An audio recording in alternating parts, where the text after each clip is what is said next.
إِذَا قُطِعَ رَحِمُهُ وَصَلَاهَا. A person who is a maintainer of good family ties is not he who has a tit-for-tat relationship. You know what that means? They give me something, I give them something. They give me something, I give them something. I remember I went to one country. May Allah grant us forgiveness. I went to one country and someone invited me to a wedding. Some of you will know this because it's the culture in some countries. And as I was entering the venue, there is a man sitting outside with a book. And he tells you, Sheikh, he asked me a question. Can I write your name? I said, no, thank you. And he just looked at me, he gave me such a dirty look. I didn't know what is the issue, because I was unaware of the culture. Sheikh, you want to write your name? I said, no, I really, it's okay, I don't need to write my name. And I went in. And I went in and I had the meal and everything. When I came out, the same man asked me, Sheikh, did you enjoy the meal? I said, hey, mashallah, it was very nice. He said, so would you like to write your name? I said, no, thank you. He looked at me and he said, but, I said, what's the problem? He said, everyone is writing. I said, what are they writing? He says, you have to write your name. So I said, okay, so write it. He said, so how much are you giving? Wallahi, I'm not joking.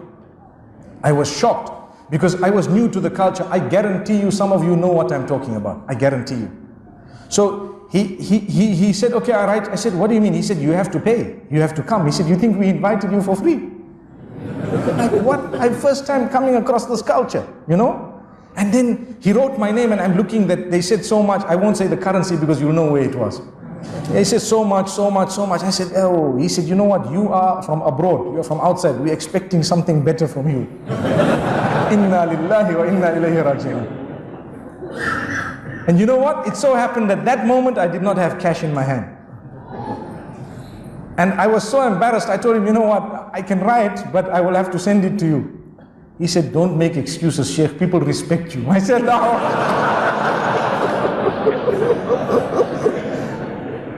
So then I had to talk to him, to engage him, for him to believe me. And this is a true story. The man, he then tells me, he said, you know what, let me explain. I said, can you tell me the culture? I need to understand this.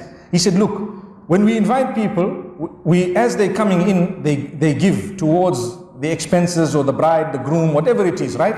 And they write their name and amount, and they give the amount. So we gather the amount and so on, and you know, it's considered a gift. And if you haven't given on your way in, you give on your way out. And normally, when you have a good meal, you can write your name twice, which means going in, you wrote something, and you had such a nice meal. When you came out, you said, mashallah, excellent, write my name again, I give you something more.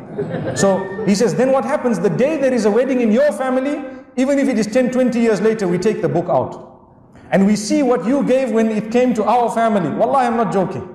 And then we give a similar amount or something equivalent. And I said, Wallahi, this is the furthest away that I know from Islam. It defeats the purpose of the walima. It defeats the purpose of brotherhood. And Wallahi, my brothers and sisters, I am using this platform to say, stop it. Stop it. Don't do that. It's wrong. You want money? Collect donations. Don't have such a big wedding. What's the big deal? If you cannot afford it, have something simple. Simple. And even if you can afford it, you can invite the whole world, but keep it simple. There is a difference between big and small, and simple and complicated. So if you have a simple wedding, even if it is very big, no harm. But if you have something that goes beyond the limits of Allah, even if it is a small wedding, it's wrong. And this type of culture that we have clung to in some areas, wallahi, I found this later on. Even in the UK, some of the people of a similar background were doing the same thing. They have a hall, they invite you, and they have a man with a book. It's just as well that now I know what the book is all about. May Allah subhanahu wa ta'ala benefit us. We have a book of deeds that we are worried about. They have a book of money that they're worried about.